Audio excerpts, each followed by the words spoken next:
Test.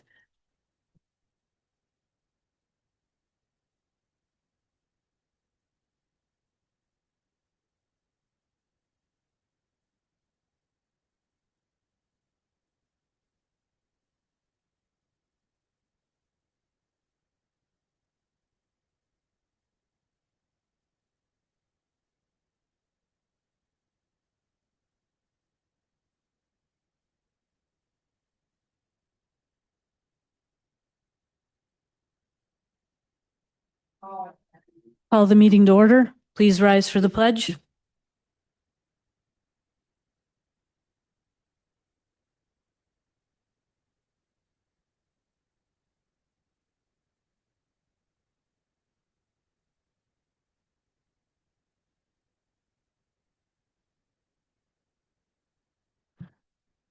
Good evening.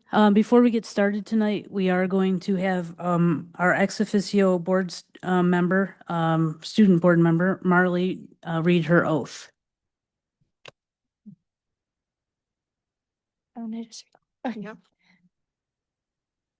I, Marley Frick, do solemnly swear that I will support the Constitution of the United States and the Constitution of the State of New York, and that I will faithfully discharge the duties of ex officio student member of the Honeoye Central School District Board of Education for the 2025 to 2026 school year,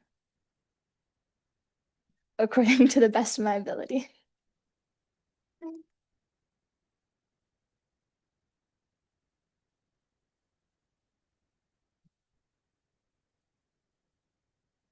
Congratulations, Marley, and welcome to the board.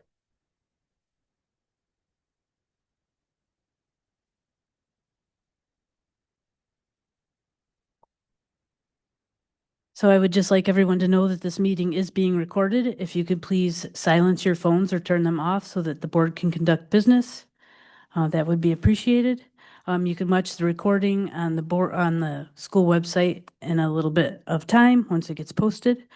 We will move on to public expression if there's anyone signed up this evening. All right.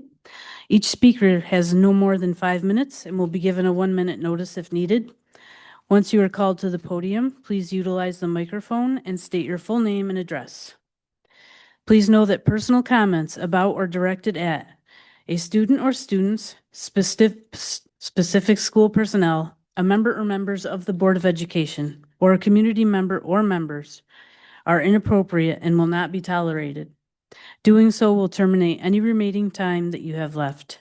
We encourage communication and value input from Honeoye Central stakeholders. However, we will not respond at this time. Items brought to the attention of the board may be taken under consideration for future response or inquiry. Thank you for your interest in speaking this evening.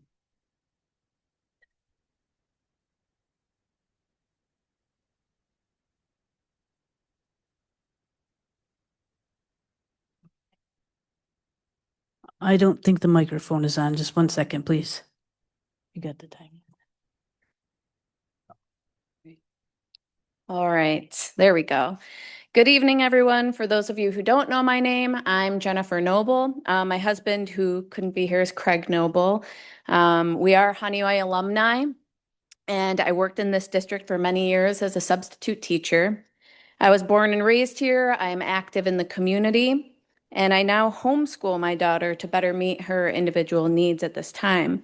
Because of my background as a public school teacher for over a decade in New York State, I know how important a supportive educational environment is for a child, no matter how they are educated. And that's why I'm here tonight.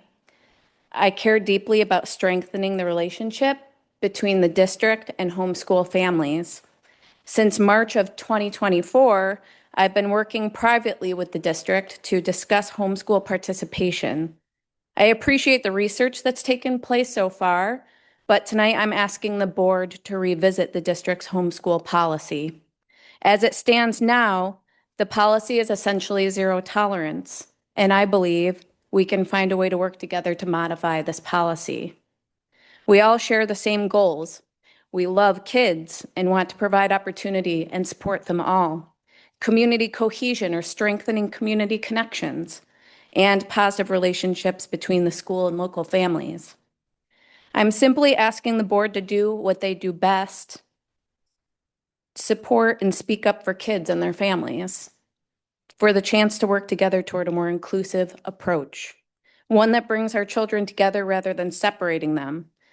Districts like Naples and Victor have already taken steps in this direction, and Honeyway has the opportunity to be a leader as well in this movement.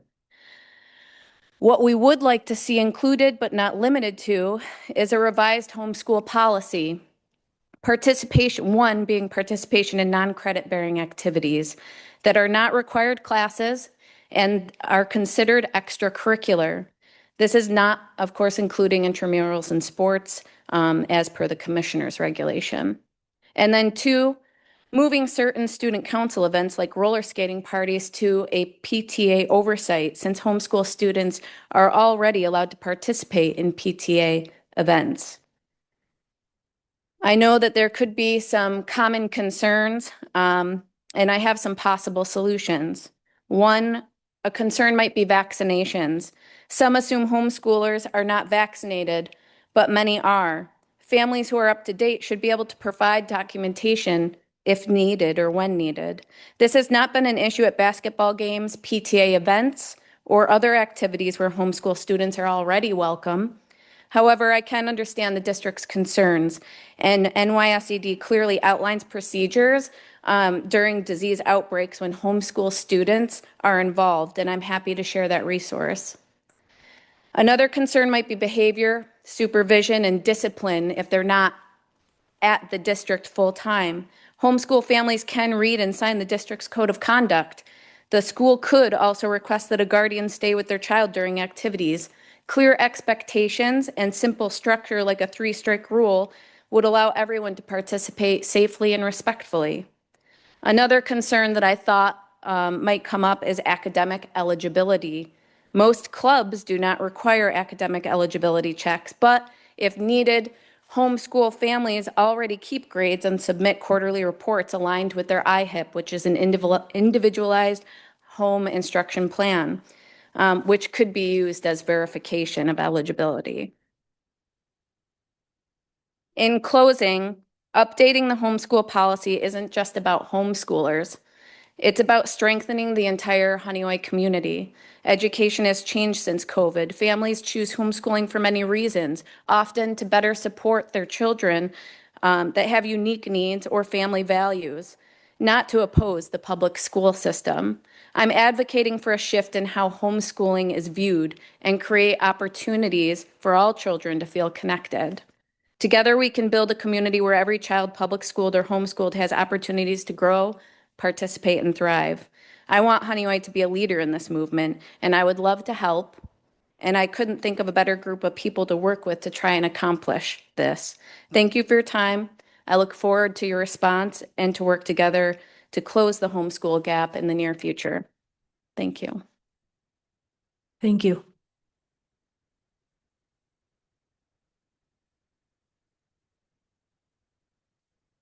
All right, we will move on to kudos this evening. Does anybody have any? Jerry? I have just two tonight.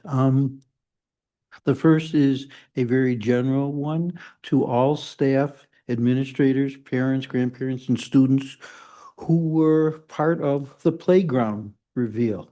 I thought we had a great turnout. It was an exciting event. I haven't seen that many people in the auditorium and in that area there by the office since we had the last play. So it was great to see, and a big kudo to all that were involved. It went very well, I thought. And the second one, I just took the AED CPR course for Mary Beth Tonkery. And I wanted to give her a kudo. There was 4 staff members and myself that did it, and that I think everybody should be trained in that. But she did a very good job in doing it. You spend 3 hours online taking that part of it and another 2.5 hours of live practice. It's something I believe we all should have, but she did an excellent job, and I just wanted to give her a big kudo for that. Thank you. Anybody else? No? I would just like to add, on top of what Jerry said, that seeing everybody here for the playground reveal, especially after all the work that Jim and I have put into this since 2021, it was, made me very proud of our town that there was that many people that would come out and be willing to work together to give back to our school and to the community to make sure that the kids in our community and visitors to our town have a place to play and have fun with each other. So I was very proud of Honeyway at that time.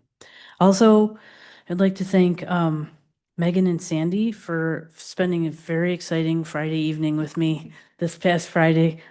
We got together and we worked on rewriting the Board of Education handbook, which started out as a small thing and has now turned into a 40-page document. So Megan was patient enough to read Sandy and I 38 pages of it. So we had fun, but thank you both for putting in the extra work with me. I appreciate it. So next we'll move on to Board of Education Committee reports and updates. And first we have Policy Committee. We had a policy committee meeting. We reviewed section 1,000, 2,000, and 6,000, which is the bylaws, internal operations, and personnel policies. There were no changes to any of those policies, but we did review the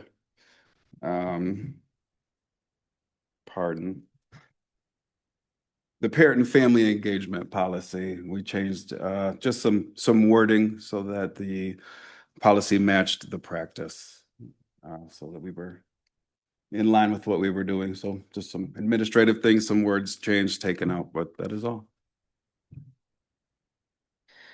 So that was the first read. We could skip the second read if everybody's happy with the way that it looked on the first read. And if that is the case, then I would need a motion to forego the second read and accept policy 8260 in its new form. I make that motion. And a second? No, second. Is there any discussion? All right, all in favor? Aye. Aye. Any opposed? All right, that's carried. I believe Megan has a legislative committee update. Okay, so November 8th, I had the legislative committee meeting. There was only a few of us that attended.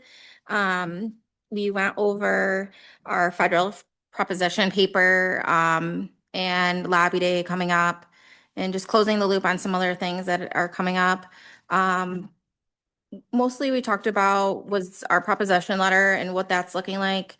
We only had one school reply back on something that they were concerned about, which is school discipline.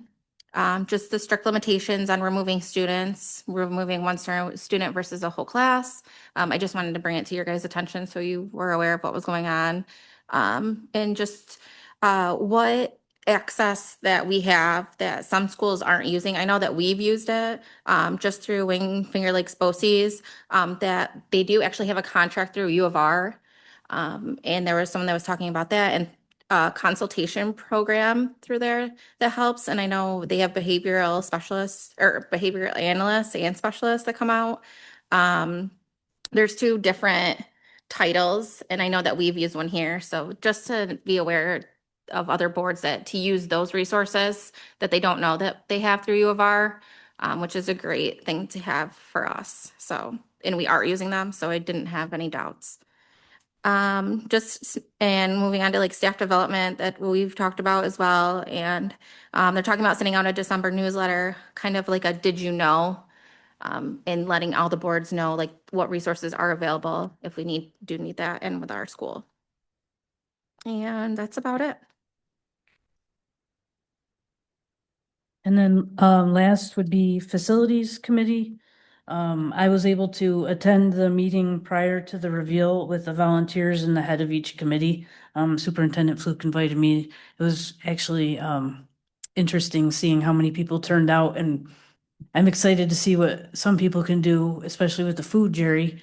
And it was a lot of people that came were either alumni or had students in school now and just want to give back.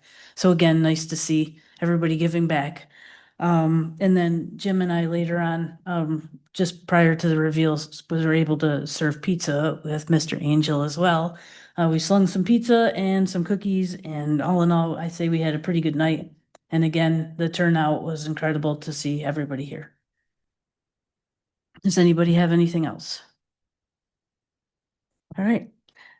Then we will move on to the Board of Education goals. We recently had a workshop in which we wrote our goals for the 25-26 school year. They are posted on board docs so that people can read them. But I would need a motion to approve the Board of Education goals for 25-26. And a second? Is there any discussion? All right, all in favor? Aye. Aye. Any opposed? All right, that's carried. And then next we have the superintendent report. So I will turn the floor over to you, Superintendent Fluke. Okay, thank you, Tori. We have a full agenda tonight, beginning with highlights, followed by our guest presenters, and then later updates. Okay, so first we are going to start with some highlights from the elementary building. New this year, the elementary building kicked off the Fall Festival, which included apple picking, games and activities, and a hayride pictured here for all of our elementary students. A huge thank you to the many parent and community member volunteers who joined us at school on this day, and as well as those who donated items. So thank you for that. I also want to thank Deputy Jacobs for continuing the Junior Deputy of the Month Award, as well as our elementary staff for presenting 2 students at each grade level with the Student of the Month Award at their monthly assemblies. If you haven't had an opportunity to attend one of those, please put that on your to-do list. They're really cute. I know, Jerry, you were at the last one. I want to thank the almost 200 people we had join us for the November 10th playground reveal party. And thank you to our community committee members who joined us on that night and who have volunteered to sign up to be a part of that build. The first draft has been released and is posted on our website under the Playground tab, and you can see it here in the upper left corner. Our next meeting with the project managers is scheduled for this coming Monday, at which time we'll make additional edits based on the feedback from our students from that day, community members from that evening, and we'll talk about our final budget for the playground project, so stay tuned for that. As mentioned in recent communications, we're launching a district-wide strategic planning process to help us with a process this year to help us with a long-range plan. To help us with our plan and to guide our work, we looked to assemble a strategic planning team representing a wide range of voices across our school community. The team will include everybody listed here on this slide for a total of 20 members. At this time, we've identified 19 of 20, hoping to get our 20th member tonight, highlighted here. The team is expected to meet once a month through June, beginning in January.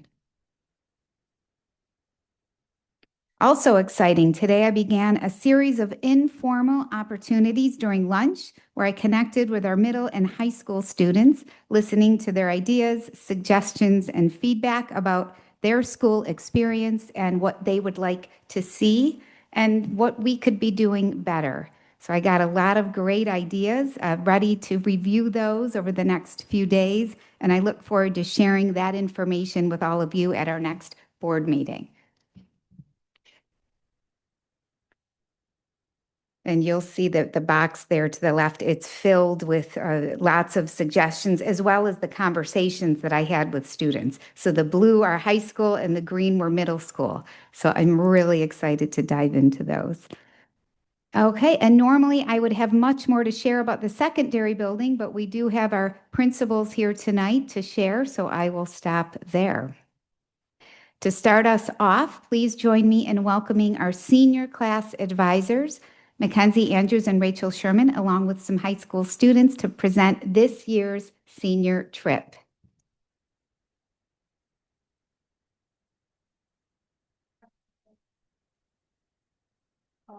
As you're presenting, you speak into the mic. Hi, my name is Natalie. I'm the class president of the class of 2026. First, I would like to introduce my fellow class officers, Chloe, our vice president, Marley and Peyton, our co-treasurers, and Owen, our co-secretaries. And lastly, our advisors, Miss Andrews and Miss Sherman. We will talk to you about our senior trip to Burlington, Vermont for the dates of April 23rd through April 26th, 2026. Hi, I'm Owen Higgins, and for day one, we will be taking the Onondaga coach bus to from Honeoye to Burlington, Vermont, to our DoubleTree Hotel. Upon arrival, we will have a taco bar dinner, and to kick off the trip, we will attend the Ben and Jerry's ice cream factory tour. Hello, I'm Peyton. In the morning of day 2, we will enjoy a continental breakfast at the hotel, and then we will go to the J Peak Resort and enjoy an indoor water park for half the day, which looks really fun. And then we will go to the Clips and Reels Indoor Amusement Center for the other half of the day to enjoy things like zip lining and rock climbing. After that, we will also enjoy a nice pizza lunch, and then we will go to the private buffet dinner at the J Peak Resort. All right, for day 3, we'll have another continental breakfast at the hotel, and then we will go to the Echo Aquarium for an educational day. And after that, we're going to Church Street Marketplace for shopping, a tour of the area, and some time in groups to explore. And that night, we'll be having our private banquet dinner at the hotel. For day 4, to conclude our trip, we will have another continental breakfast at the hotel, and then we'll take the bus back to Honeoye.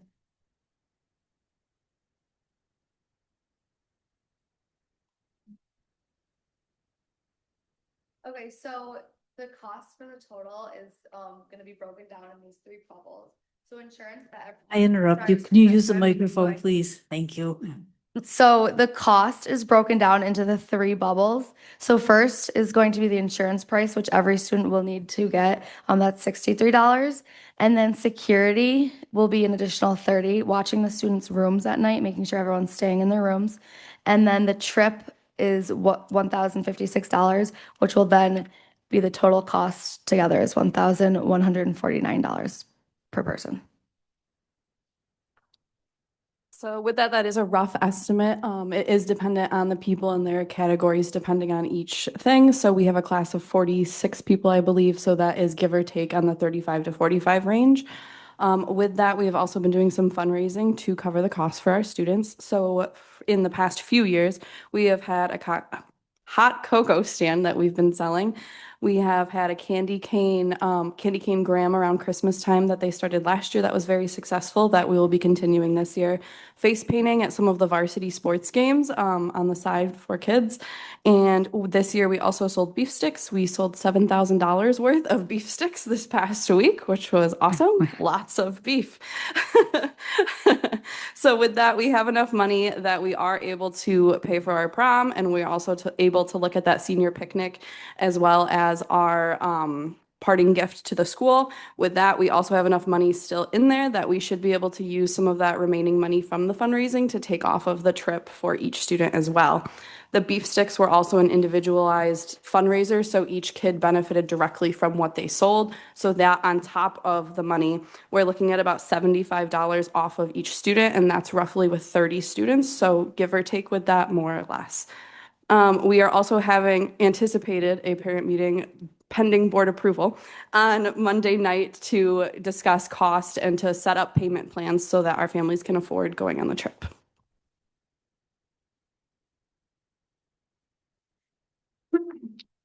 So in summary, everything that we hope our trip will include is a 3-night stay at the DoubleTree Inn, a breakfast at the hotel each day, taco buffet dinner, a Ben & Jerry's ice cream factory tour, indoor water park admissions, pizza lunch at the water park, Clips and Wheels indoor amusement park admissions, buffet dinner at Jay's Peak Resort, aquarium admissions, Church Street sightseeing, banquet dinner at the hotel, a coach bus, security each night at the hotel, and travel insurance. Thank you for listening to our presentation. Today, we appreciate your consideration. Thank you again. Thank you. Okay, does anybody have any questions? No questions, but that was a very complete presentation. Thank you very much. That's why I don't think we have any questions. Yes, thank you, students, for this summary of the trip. We're really excited. It sounds like so much fun. And thank you to your advisors for creating this experience for the students. Thank you so much. Yeah, now. So before you leave, we would like to have a motion to approve the senior trip for the class of 2026. Could I get a motion for that, please? I'll move. In a second? I'll move. Second. Oh, okay. Okay, is there any discussion? All right, all in favor? Aye. Any opposed? All right, that's carried. Have fun, make us proud. All right. Thank you. Okay, up next, we have an opportunity. Our basketball coaches would like to offer our boys varsity players. Please welcome head coach Rob Delisante and Patty Morsheimer to the podium.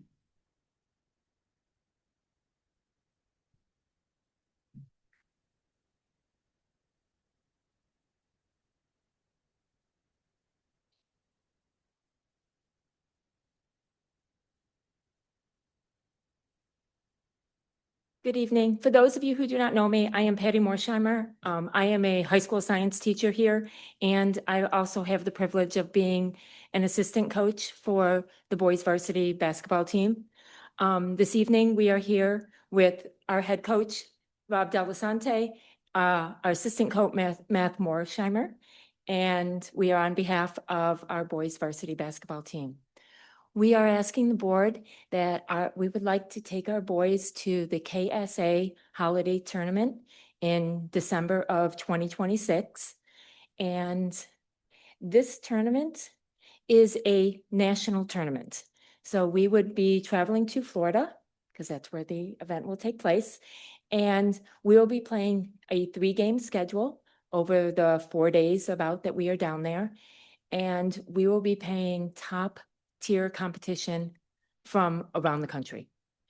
So our boys will be able to get some great experience seeing some people that they've never met before. Benefits of attending: higher level of competition with classification changes. It may not be available to us in Section 5. We are Class C this year. Next year, we will be Class D because our enrollment has gone down a little bit. And, well, as we all know, we are the Section 5 reigning champs for Class C, made it all the way to the state finals. And honestly, that makes it hard for us on occasion to be able to find competition. And being a Class D school, we if we play a Class B school and we win, or excuse me, when we win, we earn a lot of points, sectional points. They lose a lot. So sometimes schools may not want to play us because we are a Class D. And on the outside chance that they won, they only earn a few sectional points compared to us. And we only lose a few sectional points. So that makes it difficult for us. Another advantage to this is travel opportunity.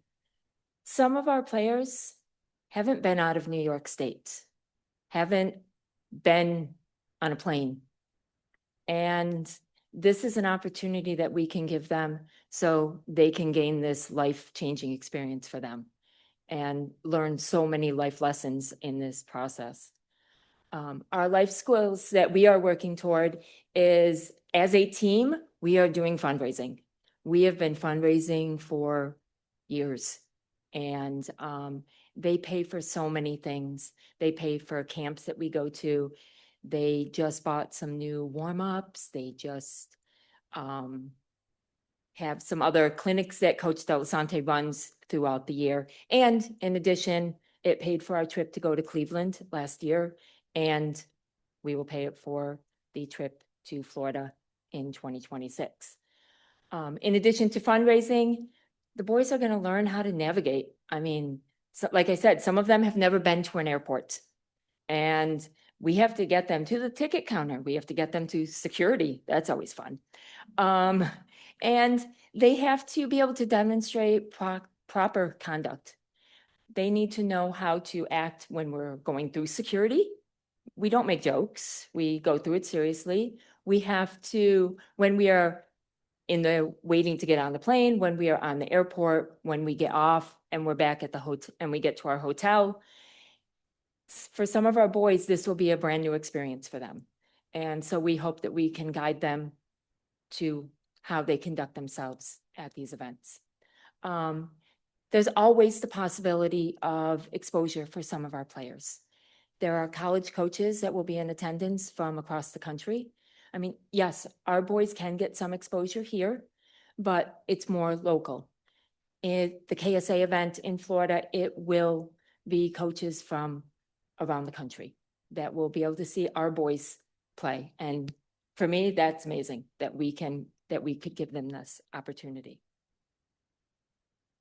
The reason why we are coming here tonight is to ask for approval to attend this trip.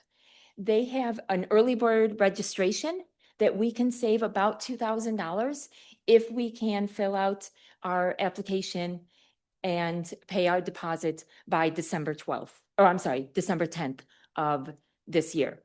And so that gives us, between now and then, we have about a 3-week window to be able to get this application in. The hotel that we will be staying at is the Gaylord Palms Resort in Orlando, Florida. I have not stayed there. We have been by it, and it looks absolutely amazing. The picture doesn't do it justice. And the trip would be December 17th through December 21st of 2026. The projected cost for this would be $24,000 for the players. Well, excuse me, that would be for 12 players, 3 coaches, and 1 team manager coming with us. What it includes, we have 3 basketball games that we will be playing, a round trip airfare between Rochester and Orlando, transportation to and from the Orlando airport, 4 nights at the Gaylord Palms Resort. All meals will be included. In addition, they get a 3-day 2-park ticket to Universal Studio. They will provide us transportation to get over to the park and to be able to return. For the event, they get some commemorative keepsakes. They get tournament trophies for each bracket finalist for the MVP of the tournament. And they also get to do the KSA Events Celebration Athlete Dinner, which is all the teams that are at the event, they all have this one giant banquet. And so it'll give the boys not just the opportunity to hang out with their teammates, but they can hang out with all the boys that they have played against or not that are there. Transportation to and from the airport, parents would be providing transportation for their players. If we have parents who are taking people other than their own son, we would have the waiver form filled out for them to have permission to be able to do that. The opportunity supports the mission of our organization. We have a club, it's the Honeyray Boys Basketball Incorporated. It's our basketball club that we have, and that's where we run all of our fundraising through. And I'm just going to read off this, but it is to teach, develop, organize, and promote the development of basketball fundamentals, teamwork, discipline, sportsmanship, and physical fitness among youth in a supportive and inclusive environment that fosters a love of the game. So we believe this opportunity is we can provide through our club the opportunity for athletes to develop their skills and learn life lessons and enjoy the game of basketball. I mean, we love the game of basketball. I mean, that's why we are here. And one of the best things that we can do is if we can share that love with the boys and teach them some life lessons. They have to learn to be a gracious winner. They have to learn to be, even more important, a gracious loser. And they have to learn to be a team. They have to learn to work together. And sports is an amazing opportunity to be able to do that with them. We also focus on excellence, inclusivity, and community. I think last year in the run that we had, that was absolutely amazing. But in some ways, even more amazing than that was looking at the fans and looking at those stands and seeing that sea of blue that traveled all over. I mean, they were on buses coming to Binghamton to be with us. And seeing that field of blue was amazing. We want to inspire our athletes to lead with integrity in the community and on the basketball court. We promote with the boys that they need to pay it forward. Our boys work with Coach Delasante when they do their youth basketball clinics.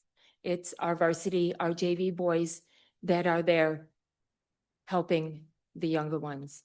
My son came through this program, and to this day, he remembers being this little boy coming into the gym playing with the big kids. And it's amazing when we see these little boys in the stands, and they are there cheering them on. We bring them over when the boys come out. I go over and grab little boys, little girls out of the stands, and they stand there along the wall and high five the boys. And that's one of the things. And we tell the boys that it's very important to go through and high five them, because to these little kids, our boys are their heroes for right now. We also value the core principles: respect, honesty, teamwork, and integrity. We incorporate that on and off the court. We had our parent meeting the other day, and we talked about the importance of academics.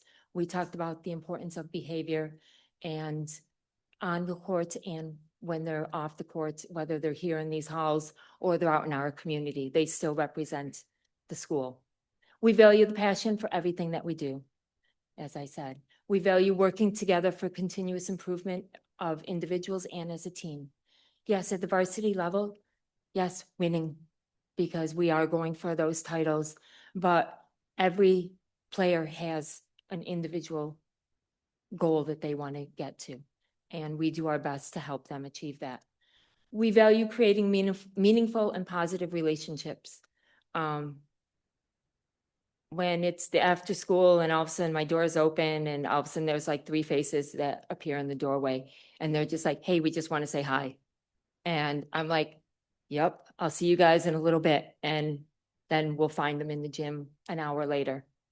And they're building those relationships, not just with me, with Coach Delasante, with Coach Morsheimer, and with each other, and with a lot of us in the community also and in the school. We also value promoting leadership, inclusion, learning, fitness, and friendship. Friendship, we just talked about. The boys are learning to be leaders. Our juniors, they are very strong leaders. The others, they are showing them by example as to what they can do. And for this trip in particular, we have been doing fundraising. We are a nonprofit tax-exempt organization, 501c3. And through our organization, we have been holding multiple fundraisers. I know I've seen many of your faces dropping off soda cans when we're standing out at the town hall.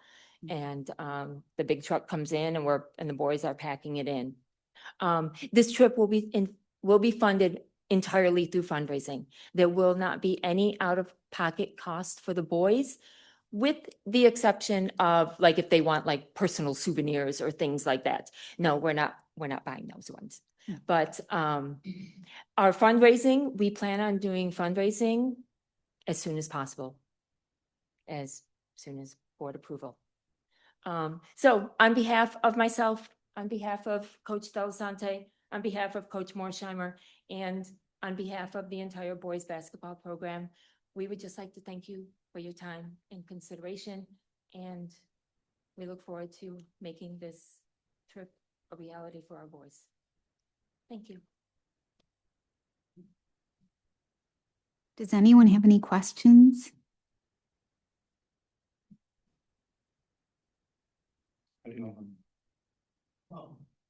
How many teams are down there? 50 or 60. They have different events all over the country, so like Hawaii sometimes will have more. But I think the Orlando one's like 50. What does KSA stand for, just out of curiosity? No I idea. have no idea. To be honest, I don't know. It's Okay. everything that is the website and everything. It just sends you to the KSA website. Now, I'm assuming that this tournament has different brackets for different size schools. It does.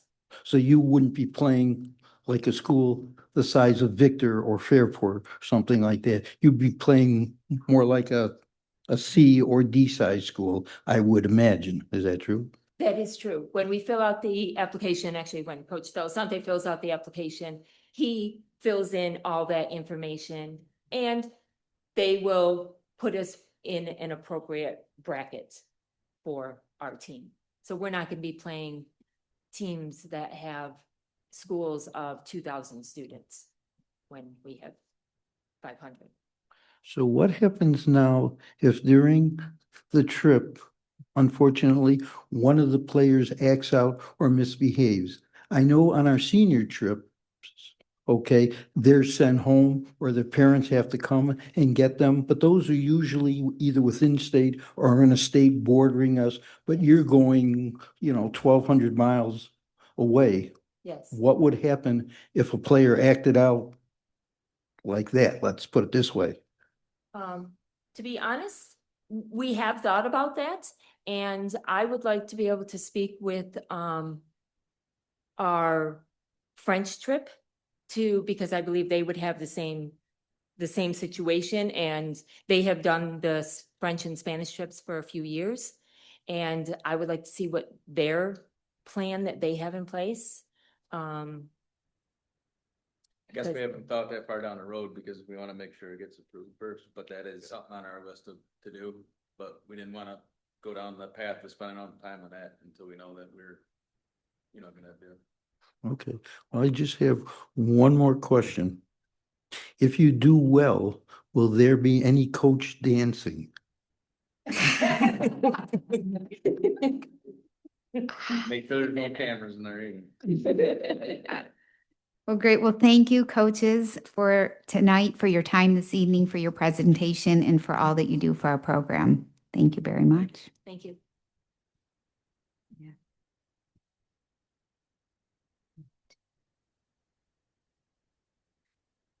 Okay, so I will be looking for a motion to approve the boys varsity basketball team to take their trip in the December of 2026. Can I get a motion on that, please? I'll move. In a second? All right, any discussion? I just hope you have fun. You've earned it. Have a good time. Are there any opposed? I'm gonna say it right. Are there any? All in favor? Aye. Any opposed? All right, that is carried. Thank you. You're very welcome. Okay, next up, please welcome high school principal Nate Schneckenberger and assistant principal, Mr. Matt Angel.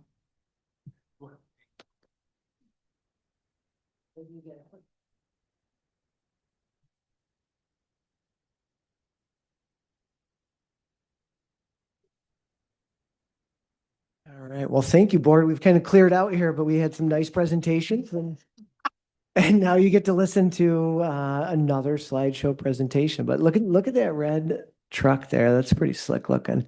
Yeah, you recognize that one?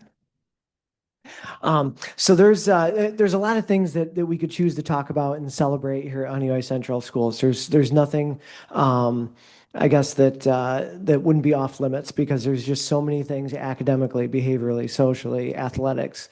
There's just a lot of great things going on. But we did try to narrow it down, knowing the timepieces here. So I'm going to talk about three things specifically. So one of them is the hot button issue or seemingly hot button issue of what are we going to do with cell phones? What are we going to do with internet-enabled devices in school?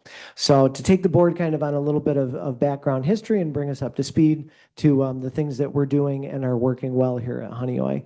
So going back into really May or June of last year, we talked to our department leaders. They collected up information from staff members. We talked to kids. And then we had an open forum that allowed parent input, community input to really kind of collect up ideas about, hey, this is coming. New York State says it's happening. We can't, I guess, waste any more time about will it happen or should it happen? It is going to happen. How's it going to look at Honeoye? Because we have local control. So Mr. Schneck and Mrs. Fluke ran that forum. In July and August, the administrative cabinet, we gathered up information from other area principals and school boards and like what are other districts doing? We looked at ported over what's right for Honeoye, what isn't right for Honeoye. And then in August, we had a plan that had developed and come to a place where we were able to share that with parents and students. That went out via Parent Square. So I'm looking at some parents sitting in front of me right here. I know some got that plan, that communication. There was a little video that went along with it. And then on the first day of school, knowing that not everybody is going to see that video, not everybody's going to know, people are going to forget. It's a new process. Mr. Schneckenberger like literally boarded each bus when it arrived. So the buses are kind of staggered as they come into the bus loop. So he got on the bus. Hi kids, first day. I'm the principal. Here's our new cell phone plan. Well, he's doing that with each bus. I'm in the main lobby, if you can picture that. So kids who are getting dropped off, who rode bikes to school, got rides, drove themselves in as seniors or juniors. I'm greeting them and explaining the process. We had some staff members assigned, and then we had volunteer staff members who are like, I got first period planning period. I'll come down and help out. Like this is an all hands on deck. So that would look like in the main lobby, and I'll go forward to a picture. They say it's worth 1,000 words. If you haven't seen those plastic boxes, if you come in, so there's the 6-7 box, the grades 8-9 location, and then 10, 11, 12. So each student gets a key when they came in on day one. That key unlocks their box and only their box. So we had a rostered list. There's 60 plastic boxes in each grade level, which is nice because we don't have more than 60 students in any grade level. So every kid has a unique box with a unique key to keep their devices safe. And they put their phone in there in the morning, they lock it up. Kind of like if you've ever been to Seabreeze and you're putting your clothes in a locker while you're at the swim park, right? And then you get them back out. So they have the key. We have an extra spare key if they lose that. And we can assign keys to empty lockers if kids lose both sets of keys. So on the first day, the whole process was new, but we did feel it was very important before kids ever got past the main lobby that with a smile and with some firm expectations that those devices were surrendered before they ever got down the hallway to their locker, to their classroom. It went over very well. We didn't have hardly any kids that were fighting it. On day 2, we held our code of conduct meetings. So that's pretty standard where we call down grade levels, and the different grade levels, we kind of go over expectations for the year. It's not necessarily riveting information, but I think it's important so that students know like what the expectations are. And as part of that code of conduct meeting, we talked about cell phones, the new policy, smartwatches, bringing your own Chromebook from home, earbuds that are Bluetooth, Wi-Fi connected, anything that falls under that internet-enabled device. And then we had some soft, firm conversations at grace period during day 1 and day 2 because not all kids were here on day 1. We hadn't had the code of conduct meeting yet where we formally discussed it. So if a student had a device, it looked like us having a conversation, pulling the student out, walking them down to their box, making sure they had the key, that their key went into the right box, that it worked. Hey, now we know that you know where to put that away. This is so great. Thank you for complying. Let's not make it a big deal. We called parents in those first couple of days, but there was no formal discipline. So I have the number up there, less than 20 students.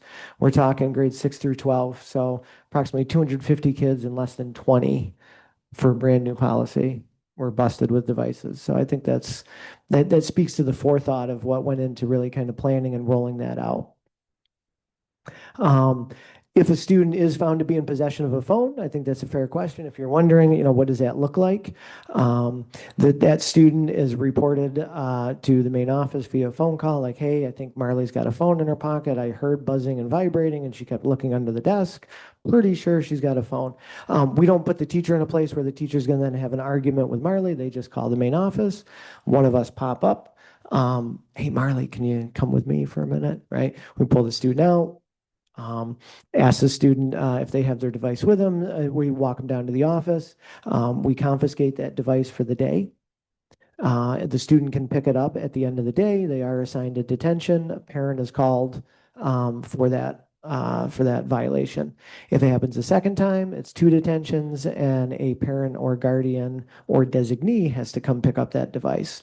If it happens a third time, it's 3 after-school detentions, it's 3 lunch detentions. A parent or guardian does have to come in and get it, and we consider a alternative plan because the box is not working. We have nobody with more than 2 strikes. Nobody's gotten to a 3rd strike yet, which is wonderful. From week 2 to week 10, so when I put the slide together, we were really ending the first marking period. There were 13 total incidences of internet-enabled device infractions. So remind you, about 250 kids, and we're talking almost 50 days of school. 13 violations. That's minuscule. So to put that in perspective, it's specifically 259 kids. That's 2.6% of our student body. I like the complement of that. So we're saying about 97 out of every 100 kids is meeting expectations. And when we talk to our colleagues, that's not what we're getting from other districts. That's not what we're hearing from other districts. So I do think that the work that we did to front load this was intentional, it was thoughtful, and it really represented what worked for our school community, what parents could support. I don't know really of any students that have felt like it's been a great injustice or completely unfair, the process we're using, because they do understand New York State says this is what it's got to be. So the kids can see their phone, they're see-through plastic, and then right at 2:06, they can go down and get it. If they have to leave for a doctor's appointment, dentist appointment, they can unlock it after they check out. If they have an appointment at 11:05, they go to the front desk, they sign out, they get their device, they go to the appointment, they come back, they lock it up. So at this time, the data is definitely showing that what we did, I think, is working. And I thought it was important to take some time tonight to discuss that. Another thing that I want to talk about tonight is tardies. So chronic absenteeism, that gets a lot of, play in the news. So chronic absenteeism is defined as 10% or more of the days absent in a given school year. But chronic tardyism, if that's a word, right, that would be the idea of students who habitually show up late for school. They're missing that first period instruction or second period instruction, which in turn plays out and potentially putting them at risk for graduation. So it's a big piece. So something that Nate and I have worked on really since I came through the door is like, how can we make sure that our students are in their seats when the bell rings, and what can we do to support families and students who aren't getting there? So at that same code of conduct meeting this year that I mentioned on day 2, I share with students what our policy is here at Honeyoy, our practice here at Honeyoy. We track tardy, so if you sign in late to school, it goes into a Google spreadsheet. I check that spreadsheet daily. When a student gets to 3 tardies, I flag that student, I call him down, I have a one-to-one conversation with him, and it's not like you're in trouble. It's like, hey, what's the barrier? I noticed you signed in on September 12th at 8:32, you signed in on September 17th at 9:01, et cetera. What's going on? And sometimes it's as simple as, oh, I have a study hall first period and I'm waiting for my paperwork to be signed for late arrival. Okay, that's an easy one. You're a senior and you are granted late arrival. Okay, problem fixed. Sometimes it's I ride in with my brother and he's always late to school, and I should probably stop riding in with my brother and ride the school bus. I think that's a great idea, right? But each of these conversations are followed up with a phone call home. Like I literally call every parent every time a kid is in my office. So I call the parent, we talk it through. If they have a fourth tardy or more, then they have an after-school detention. So that's part of that one-to-one conversation with the kid and with the parent, just to make sure we know, like, there's no surprises. If you're late to school again, you're going to have an after-school detention. And the reason is you're missing academic time, and we want to provide make up for that academic time. So you're going to stay after with either the teacher you're missing that work with or another adult to provide support. It sounds like there's no way that's going to work. You're just going to like call a kid down, talk to them, maybe call their parent one time, and their behaviors will change. Well, the data is right there. If you've looked ahead, during the month of September, we averaged less than 4 tardies a day. So 259 kids in the high school, less than 4 of them were signing in late per day on average. So that means 98% of our Honeywell students are sitting in their seats at 7:42, ready to learn. That's pretty awesome. And in October, it trended up just a little bit, about 5 tardies per day. But the total amount of students who are racking up tardies, even in October, we're talking 8 students out of 259. That's not a significant hurdle, I guess, for Mr. Schneck and I to continue to work on. I think that speaks again to like knowing the school community and the parent support that we get when we do call home, and I think with students falling into to expectations on that. So those were 2 things. It's not necessarily as exciting as looking at pictures of a water park in Burlington or a great hotel in Orlando, but I do think that's neat to kind of plug for the board there, that our kids are getting here, they're valuing learning, families are valuing learning, and they're in class on time. The last piece that I'm going to talk about and then hand it over to Mr. Schneck. One of the big roles that I do as assistant principal K through 12, in addition to the data coordinator that I presented on at a different board meeting. I just want to talk a little bit about some of the student behavior management data, right? So you might hear things from time to time as board members. You might have formed some of your own opinions as a parent. But like, what does the data show about Honeyoy and what's going on? At least this is grades 6 through 12. So what you're looking at here is a graphic for the total referrals submitted in September and October. So that's cumulative, all the September plus all the October referrals. You'll notice, let's jump away from 2020 there. Like, and it's important to note that the reason it jumped, that was the COVID year. So there wasn't a lot of discipline referrals written during that kind of weird COVID year with intermittent. But as you track the referrals and you kind of look at the trending pattern generally downward, that's a positive trend. That's what a board of education should want to see, that we don't have as many behavior problems now as we did a few years ago. And that speaks to some of the proactive work that Mr. Schneck and I are doing. And the reason it doesn't go before 2018 is prior to that, school tool wasn't really the standard practice for submitting referral. We were still talking paper and pencil referrals. Some were moving to school tool in 2016, 17, but there was a mix. Another graphic that I wanted to share, same time frame, September and October of this year. That's the total students who received either an in-school suspension or an out-of-school suspension. It's not the total number of days, it's the total number of instances, right? So like one kid might have 3 days, but that counts as one. So when we look at the bars there in 2025, we had at the end of October plus September, a total of 4 students who had served either in-school or out-of-school suspension. And I think, again, keeping our kids in a classroom, keeping them learning, should be something that should be celebrated at this Board of Education, for sure. And that approach to student management, this is my last slide. So like, what's different about Honeyoy? Why is it working? You know, why bring it up or share? I don't think it's rocket science, but I do think it's good practice. And here's some things that Mr.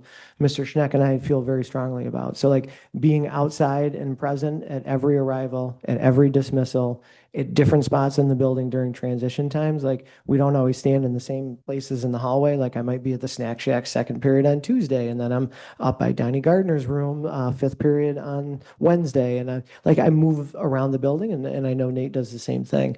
And proactively building those positive connections. So you see us out at sporting events, you see us at the concerts, you see us at the dances, but you also see us in the lunchroom. And I'm calling home with good news, not just bad news.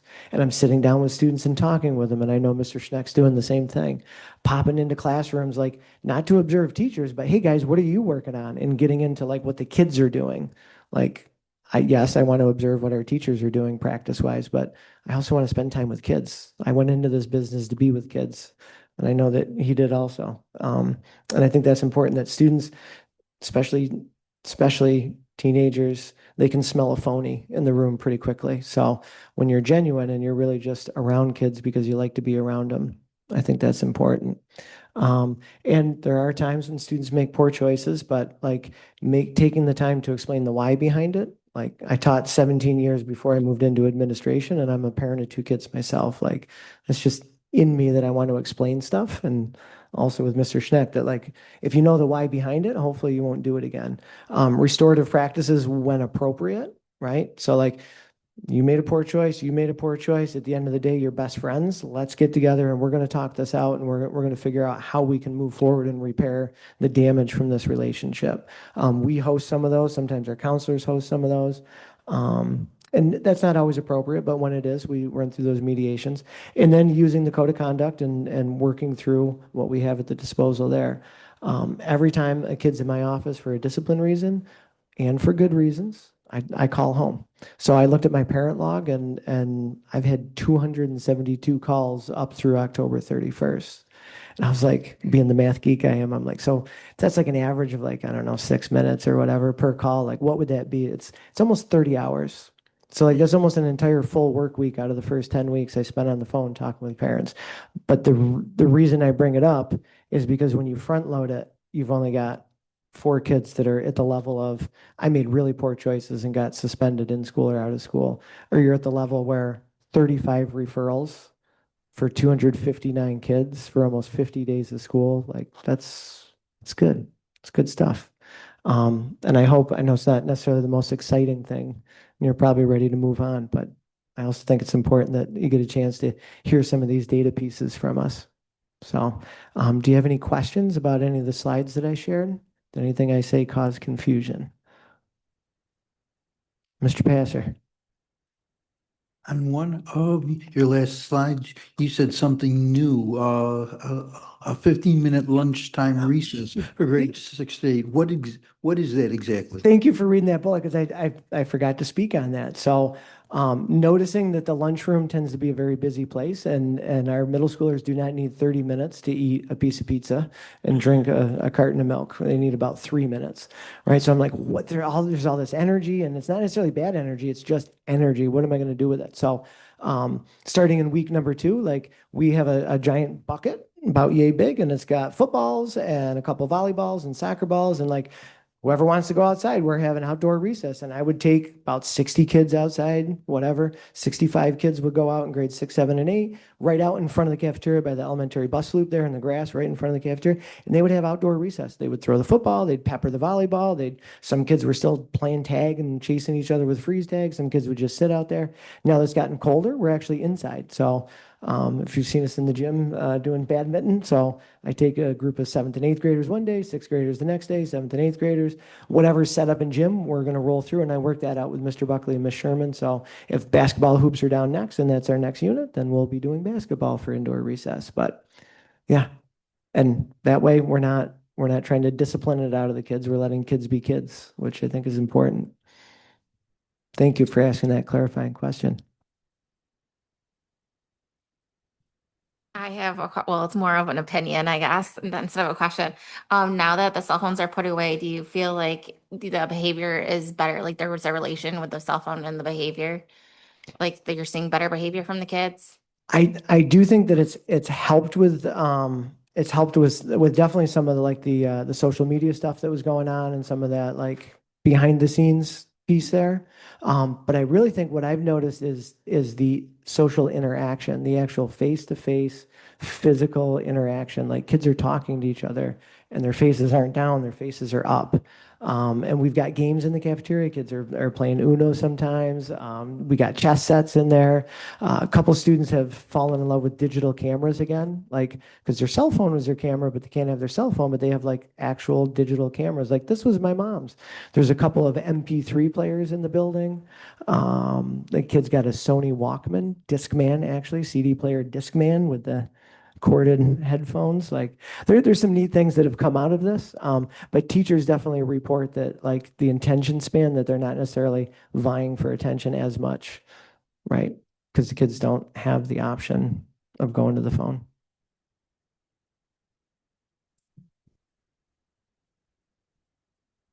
Okay, we'll have Mr. Schneck come up. I don't think he put as many things on his slides.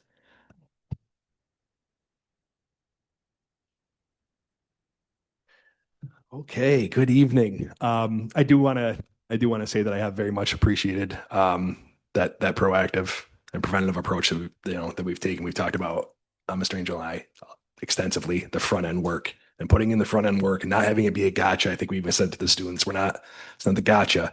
We're looking to try to cut things off before they happen. I think it goes a long way for the climate of the building and the relationships with families and kids and just the overall respect. So anyways, I won't belabor the point, but I have certainly appreciated the approach and it seems to be very effective so far.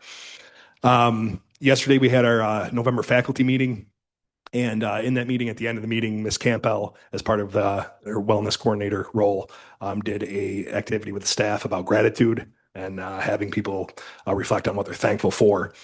So I had a chance to reflect myself, and I'm looking around that room and genuinely felt fortunate that I have a staff who I think largely has a very strong work ethic and genuinely cares about kids. So cares about their success academically, but also their well-being. And I'm like, those are two very important foundational pieces for a school to be able to function well and for kids to be able to achieve. And I feel very fortunate that that's the place that I'm in. But it's not a green light for complacency. It's it's just our baseline of where we're starting from, and then what we need to do. Our charge really in being strategic to focus that work ethic in terms of having teachers be effective and efficient as much as they can be, to really have our kids achieve at a higher level. So that really becomes our focus. So tonight, what I'd like to share with the board is a couple of examples of what we've done with teachers strategically to try to really focus those energies and really try to get the best results for our kids. And I also would like to talk a bit about the product, so the output. So the things that I'm going to share, it's good, and hopefully it sounds good. But ultimately, it's what happens with the kids. Are they achieving at a higher level? Are they growing at a faster pace? Really those outputs. And then lastly, I just want to touch on our school accountability. So there's been some recent additions in terms of what schools in New York State are accountable for. So I just want to talk about our building a bit in terms of what the measures are that New York State's looking at for our own accountability.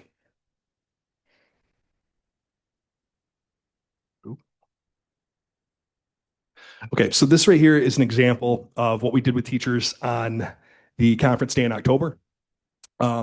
So this is a clip of the data that Mr. Angel and I compiled for, this is Earth and Space Science right here, last year's Regents. And what it is on the left-hand side, it gives a description of the standard.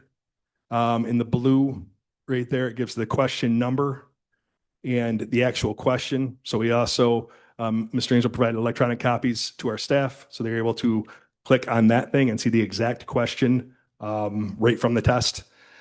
The 1, 2, 3, and 4 you see there under district, those boxes are the percentage of students that selected each one of those choices, with the gray box being what the correct answer was. So this is a clip from the multiple choice section of the test. And then on the far right is our students' gap to the Wayne Finger Lakes BOCES region, so like the average. So if you see in the first box there, all the way over, it's 6%. So on that first question, that first example there, our students scored 6% higher than the Wayne Finger Lakes region on that particular question. So in the past, we had done work with the teachers in giving them that data in terms of the standard and and the percentage of kids that selected the correct answer, and then also how we stacked up versus the region.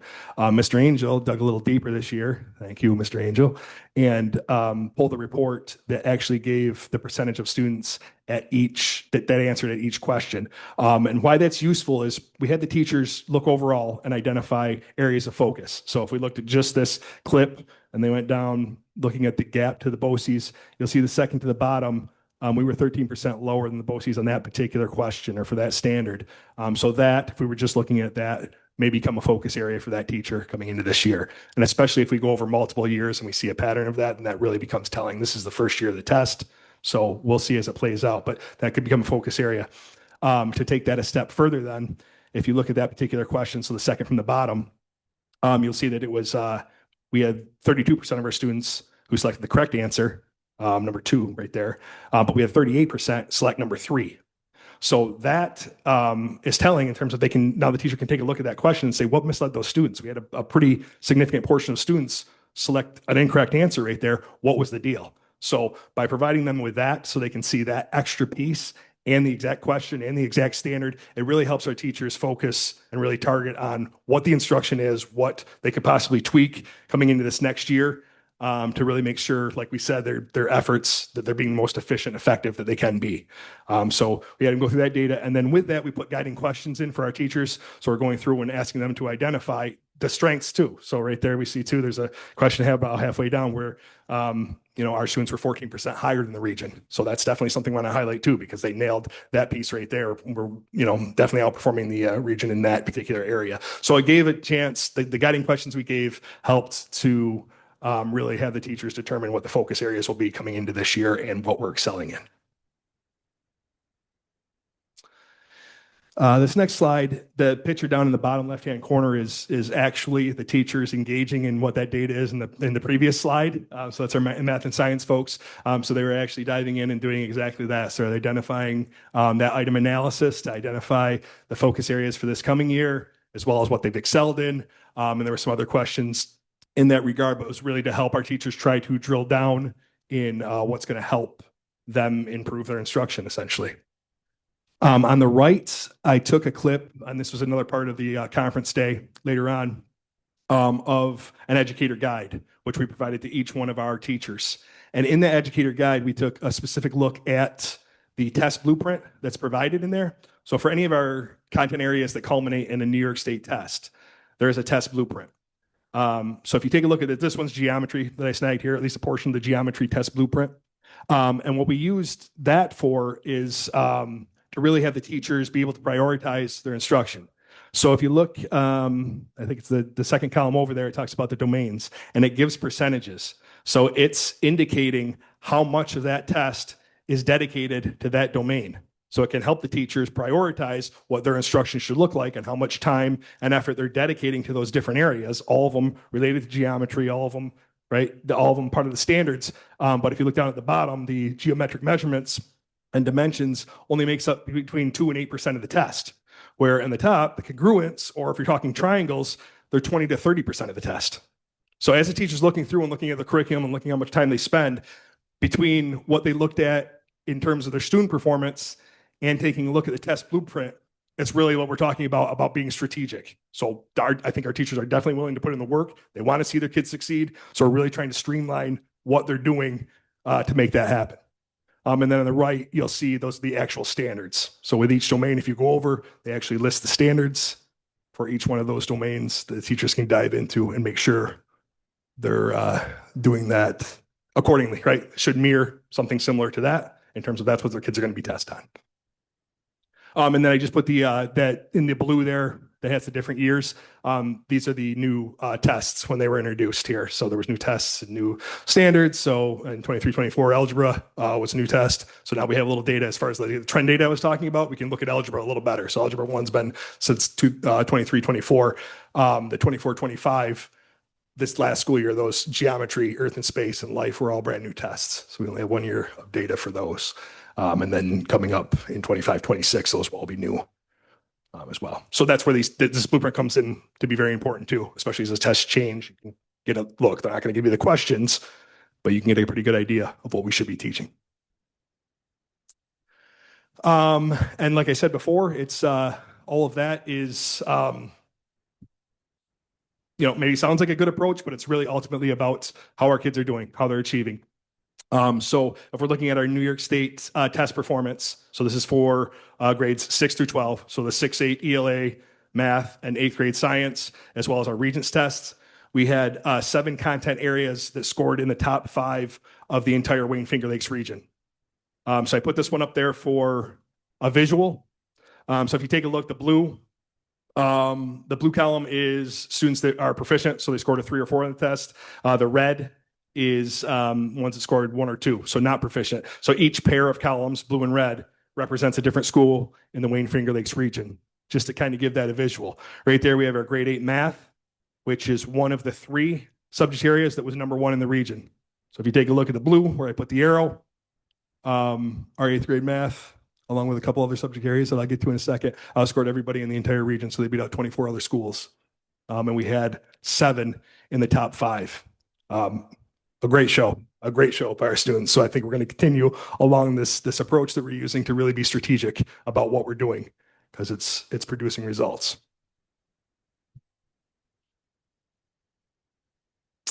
So right here is the actual subject areas that ended up in the top 5. So number 5, the top 5 ranking was our Regents chemistry and our ELA 8. 4 was life science biology. Number 2 ranking, and barely, was our science 8. So they were knocking on the door to have the number 1 spot. That was close. And then number 1, we had math 6, math 8, and our earth and space science. I put asterisks next to the biology and the earth and space because they did not have all 25 schools represented, because it was the first year of the test. So they had the option to give it, which our teachers are like, that's what we're teaching anyways. We're giving the test. All schools will have to give that test come this June. But of the schools that took it, that's how they fared. And then all the other 5 was out of all 25 schools.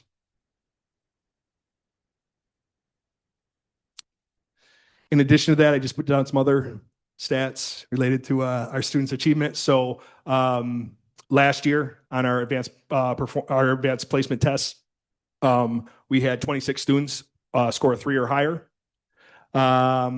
Our enrollment currently this year for our dual enrollment courses, so our students that are receiving credit toward high school graduation and also earning college credit, is currently at 144. And this last quarter, which we just finished up, just in terms of us doing progress monitoring, 95% of our students in grades 6-12 were passing all of their courses, and 83% of students had achieved an 85% or higher GPA. So it'd be on one of the designations of our honor roll list, which is going out.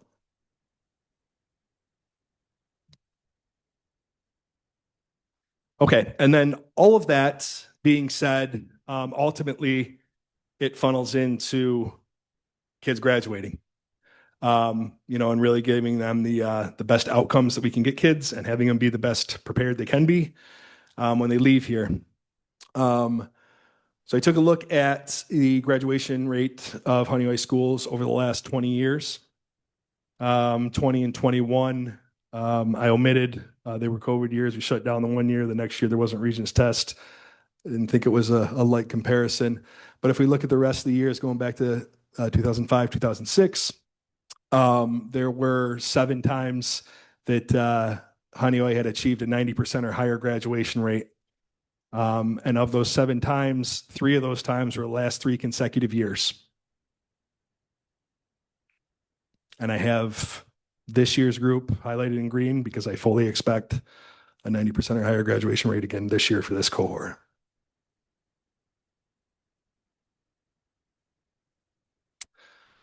Okay. And then, I think along the lines of, we're asking our teachers to be versed in, what their kids are being assessed on, and to take a look at those metrics. So I think it's important too to know what, we're being evaluated on as a school. So this is what New York State looks at in terms of our designation as a school throughout New York State. The bottom box there is areas that have been reintroduced. So they were at one point part of school accountability. They were removed for whatever reason, and now they're back. So I'll just go through them quickly, and then certainly if anybody has any questions, we can tackle that. But just to go through it briefly, on the left is the middle school accountability measures. So in the very top, the yellow, you're looking at a weighted average achievement. So they do ELA and math. And then this year they added science, our grade 8 science, which is perfectly fine with me because our grade 8 science was number 2 in the entire region. So absolutely, bring it on.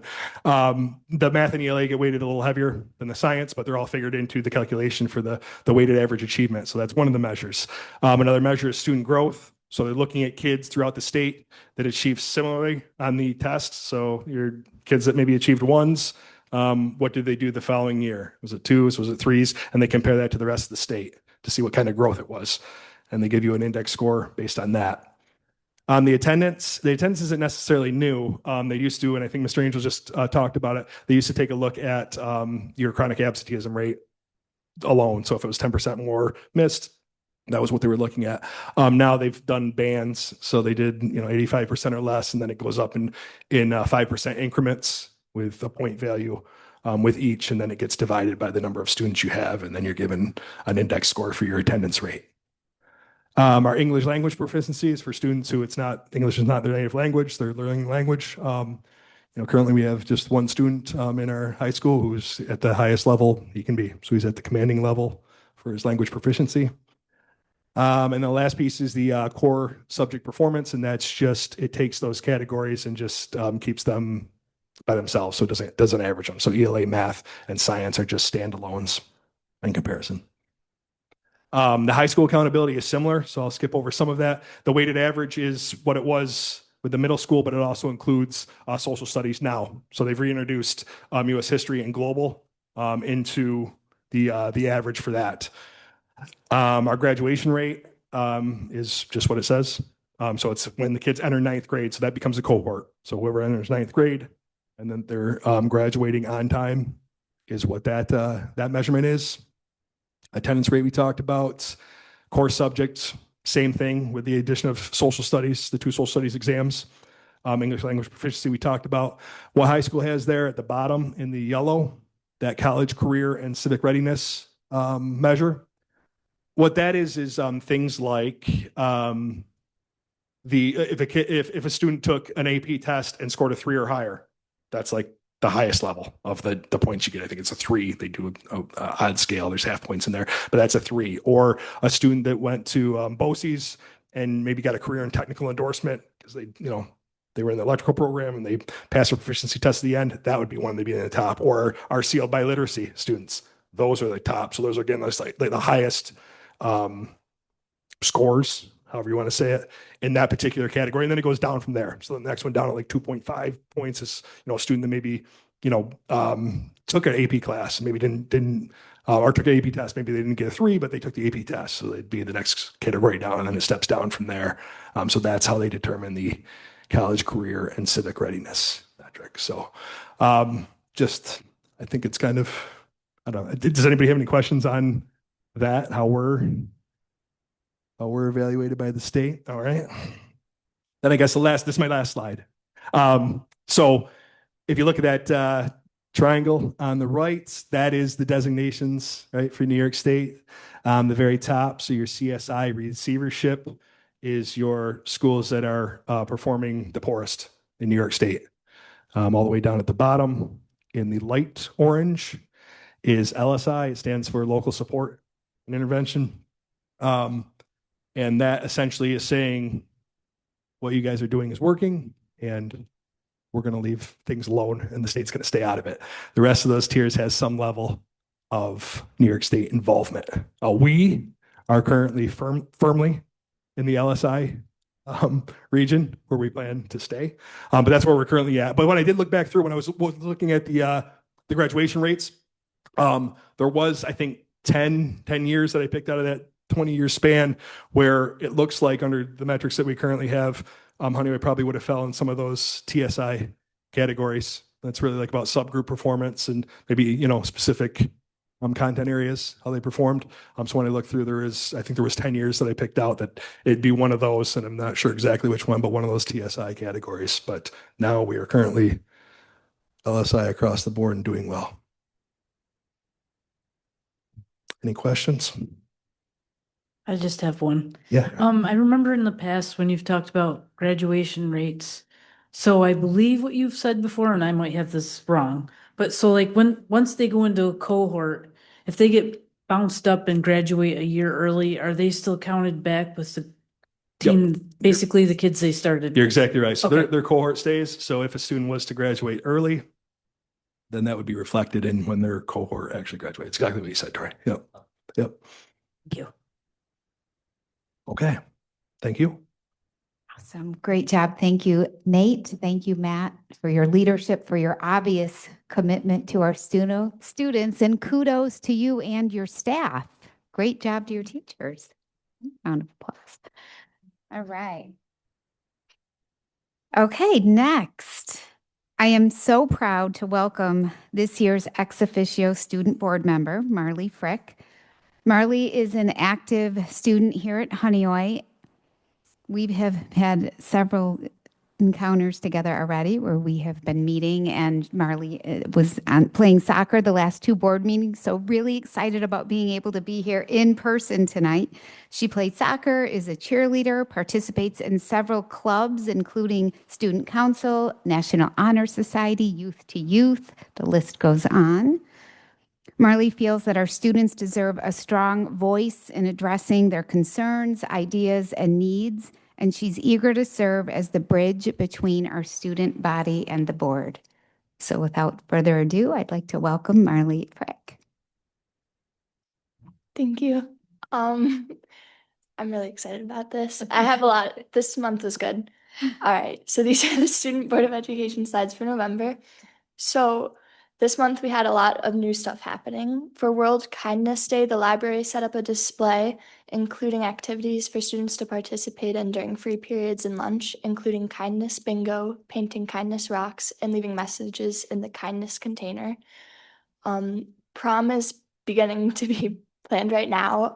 The junior and senior class officers are meeting, and we're trying to include as many people as possible this year because in the past we've noticed there's certain groups of people that aren't interested in attending. So we're working on bridging that gap for maximum attendance.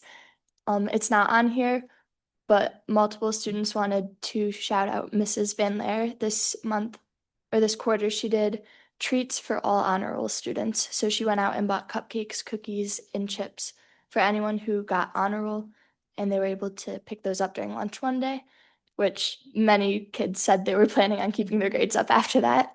And then National Honor Society had their annual senior member trip to the Strong Museum of Play, where they bonded as a group and grew closer together and are planning on using that bond to help in their future activities and projects.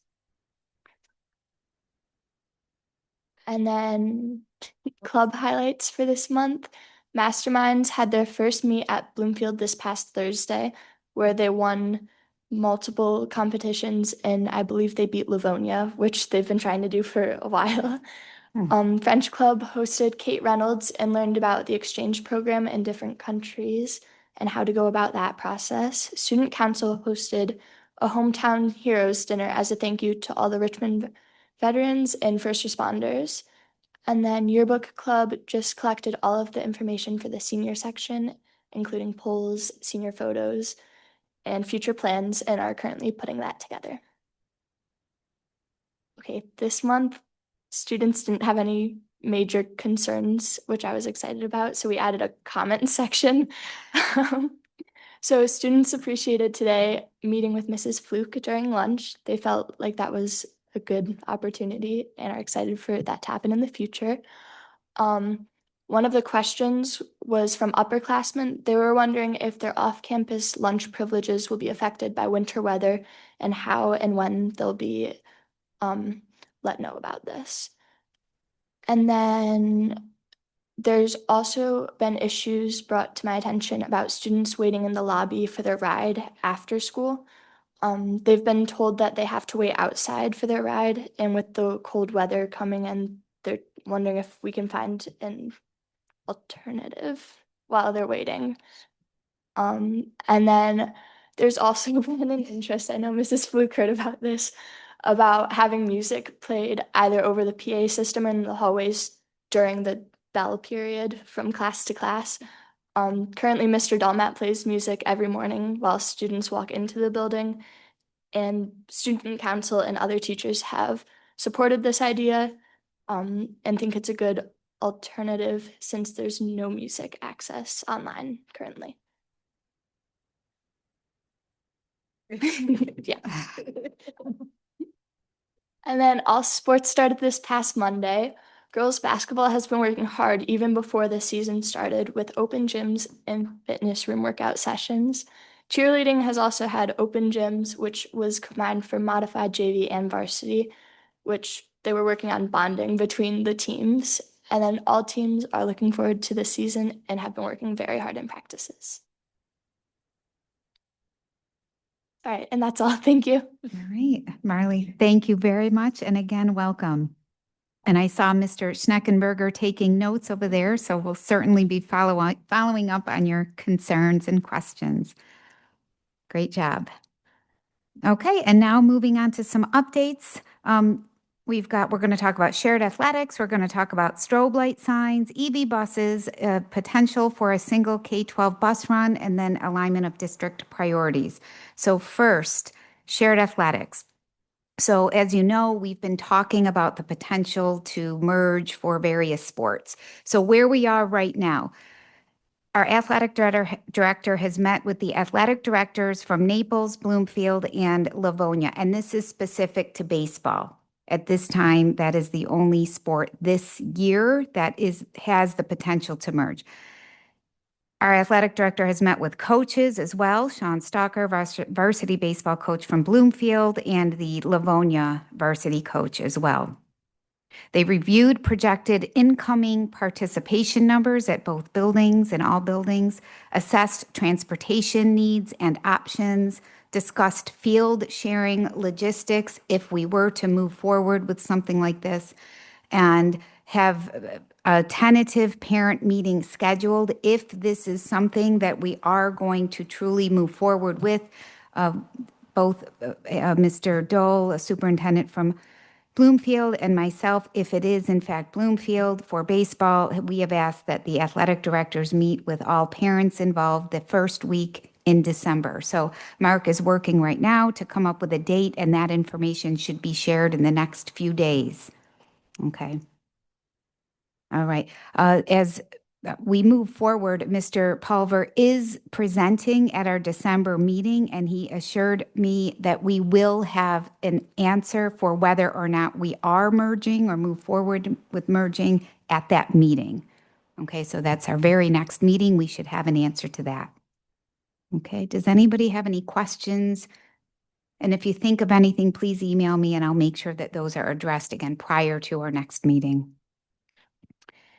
Okay, also want to talk about the strobe light. So during the last district safety team meeting, it was recommended that we install the strobe light alerts around our tennis courts and possibly on our athletic fields. So Mike Kessler, because he acts fast, he already ordered those signs. They have come in. We have 5 signs. They will be placed in key locations up at the tennis courts and then around some of the fields. Okay, so those are going up soon. Okay, as a reminder, New York State has established the zero emission school bus requirement. Remember, that is as of 2027, all new school buses purchased must be zero emission, with the full fleet conversion by 2035. Okay, so currently there is a statewide recommendation under consideration to extend that deadline for the diesel bus purchases from 2027 to 2029. And we are already positioned to submit that form. So there is no reason to indicate that that isn't something that the state is going to be allowing districts to move forward with, which would mean we wouldn't have to purchase our new buses would not have to be zero emission until now 2029. Okay, as you know, we also have been attending various meetings around the region about the potential to forego this as altogether until we figure out the electric grid and the probability of us being able to service and provide electric to our buses, if that's even an option. Okay, so stay tuned and I will continue with updates as that becomes available.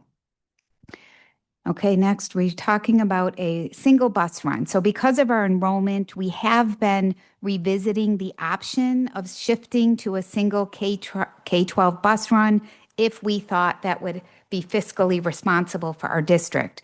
So as an overview of the key ideas will be this is an overview. Here you see the bulleted list of key ideas that we're going to be looking at over the next few weeks. We'll be conducting a study, and Ray Thomas will be here to present our findings at the January board meeting. He will also plan to present to the Finance Committee, the Board Finance Committee, prior to that January meeting. So they'll have a preview of what this looks like and if this makes sense as an option. Are we talking about just the morning bus run or a morning and afternoon bus run at this point?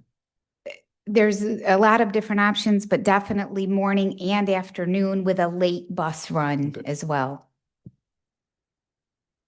There'd be the one in the morning. Yeah. Any other questions? Pre-K through 12. Yes. So I guess, yeah, the morning pre-K would come in and then, and you'll see all of these things. And for anybody watching, this will be as part of the slideshow. So if people want to see the bulleted list that we're going to be looking at, and if anything else jumps out at us that you'd like us to review or add to our study, please make those suggestions as well. Okay, and I think one of the things related to what Megan just asked, safety factors and supervision needs for those mixed age ridership groups.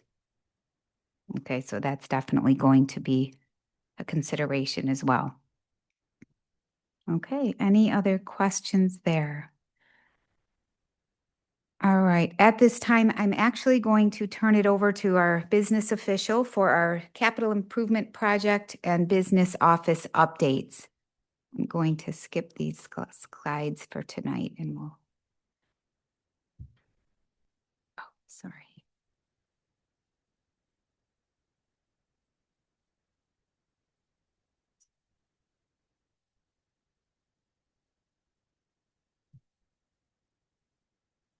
Here,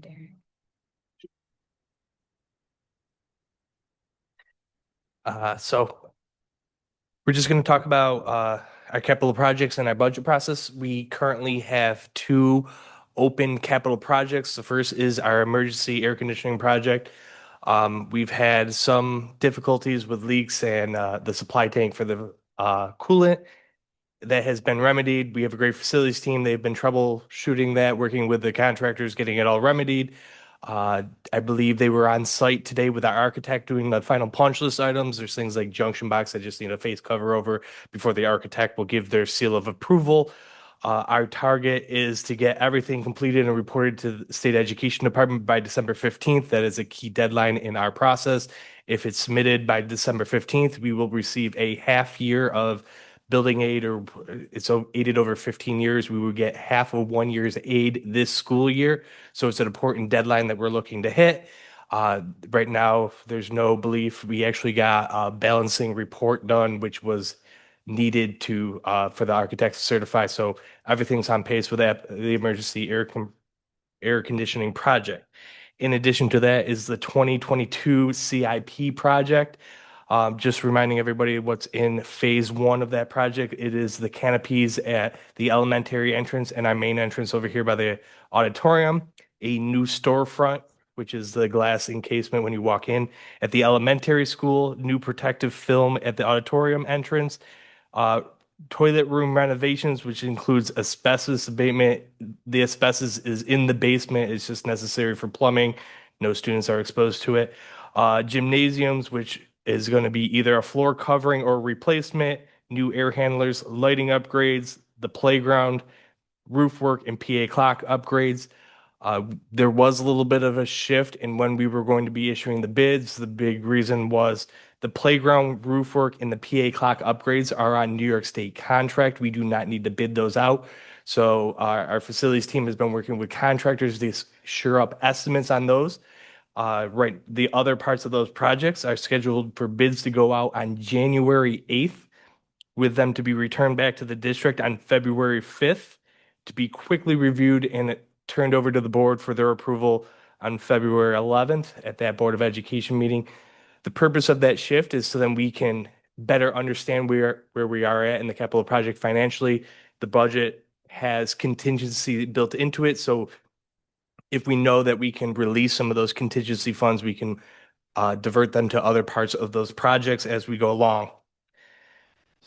So that's for capital projects. In addition, the budget, we are well underway in the budget development process. The Finance Committee has 2 meetings scheduled in December, the 3rd and the 30th.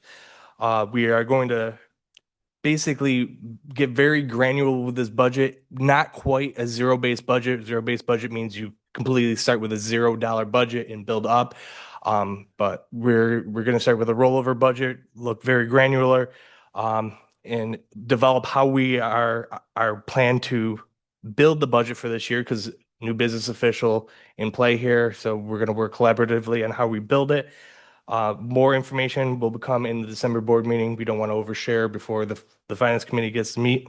One thing that I can share with you is that we received communication from the Honeoye Library that they intend to increase their tax levy from 180,000 to 198,000, a 10% increase. So that does show up on our as a proposition on our ballot. It is something that we should consider as we develop our budget, because we are impacting the same stakeholders. Any questions? Oh, yes. The library said $180,000 would be great for 5 years. In the 3rd year, they're asking for $18,000 more. That is correct. Yeah. Oh, good luck. That's ridiculous for one. My other question is, what about the state audit? How's that coming? So the state audit, they have been here for approximately 4 weeks. They met with, they start off with their fraud risk assessment, where they talk to key stakeholders and ask basically, what is your process and procedures? They try to pick at it, see where there's flaws, opportunities for risk theft. And then obviously they follow it up, that meeting, with, hey, are you aware of any fraud or theft? Since that day, we did not hear anything from them. They're working diligently up in 2014. They did ask for 3 pages of information going for 3 years. So they asked for quite a bit of information. I have not heard back from them. So I expect they're reviewing. They did send an email this morning, which reiterated something from the opening meeting that Tori was at, nothing of significance. So it does not appear that they have picked their focus area. But obviously, once we got the notice of, hey, the state comptroller's coming, we went through, they tend to have a typical focus area they're looking at. They have been looking at a lot of the neighboring districts of lead water testing and the reporting of that. They were just recently at one of our neighboring districts, and that was their report out of that district. So it's hard to tell at this point where they're going. Again, we have an amazing facilities team. My guess is they're not going to find a lot of deficiency there and focus in a different area. The auditors will not leave without finding something, though.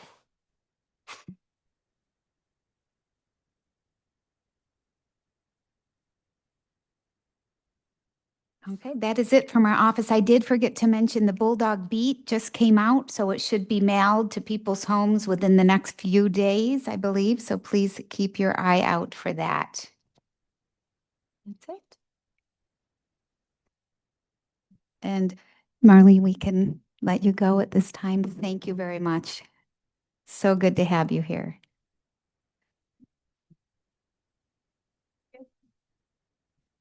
They can go too. They will. Nate and Matt, you are more than welcome to leave as well. Thank you very much.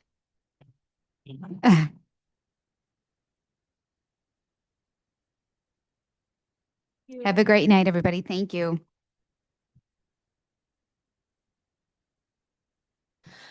All right, we will move on with the consent agenda and the minutes. So I'm looking for a motion to approve the minutes from October 15th, October 27th, November 5th, and the CSE minutes. I'll move. In a second, I'll second. is there any discussion? All in favor?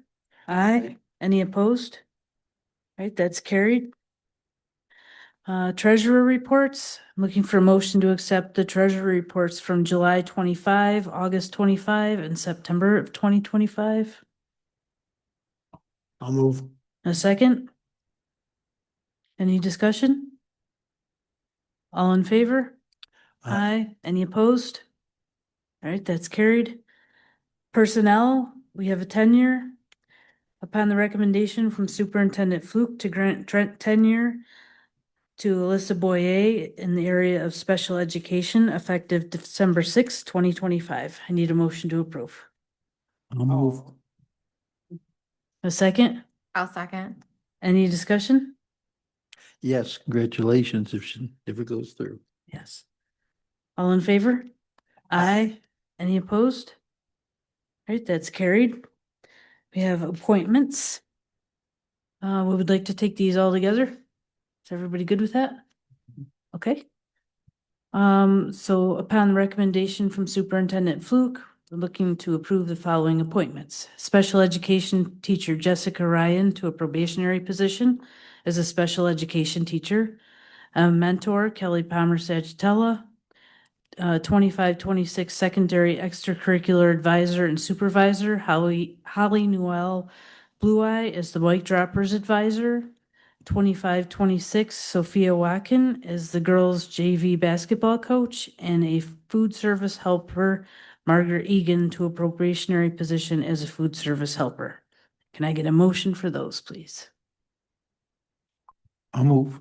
A second? I'll second. Any discussion? All in favor? Aye. Aye. Any opposed? All right, that's carried. New business, old business. We have 2 invoices. I'm looking for a motion to approve LMC Industrial Contractors, Inc. Application 4 and Capital Region BOCES invoice number 110-26F. And a motion? I'll move. Second? I'll second. Any discussion? All in favor? Aye. Aye.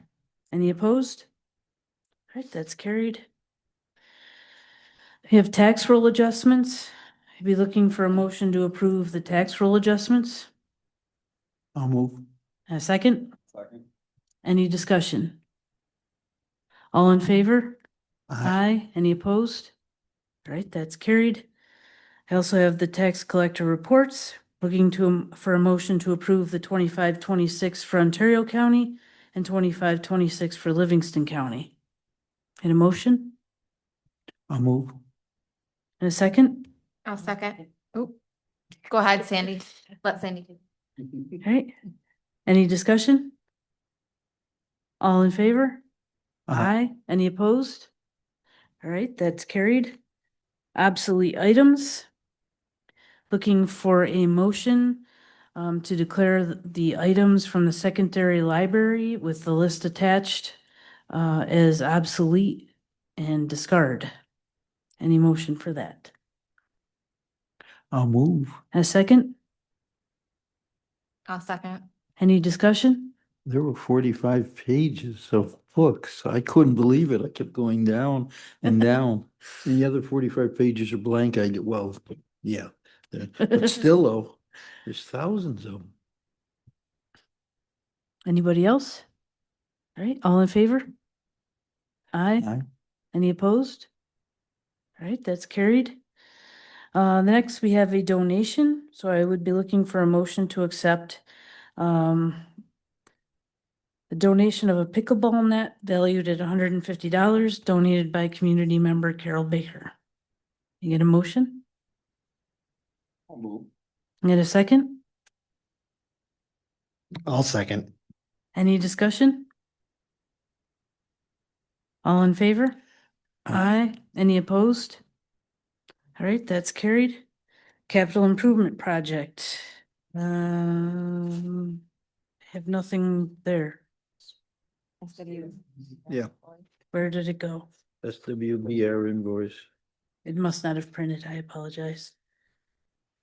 I have SWBR invoice 2408409. So I'd be looking for a motion to approve. I'll move.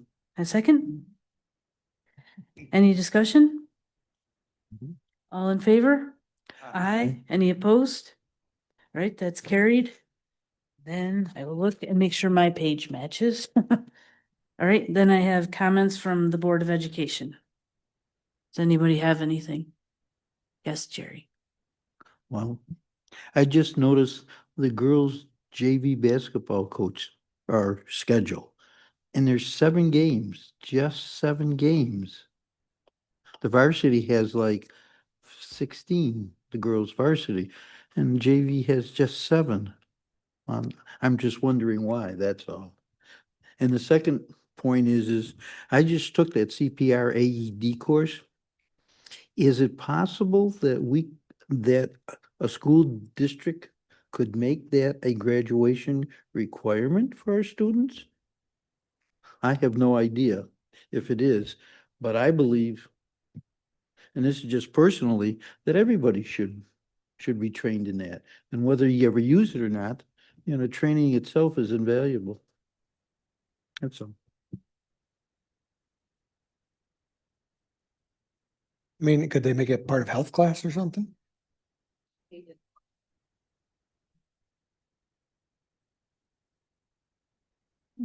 Great idea. I will look into that for sure. I will also look into the games, the 7 games. I think, Jerry, it was because the other schools that we play don't have teams in that level right now. So they were going to look for more games for them. Okay.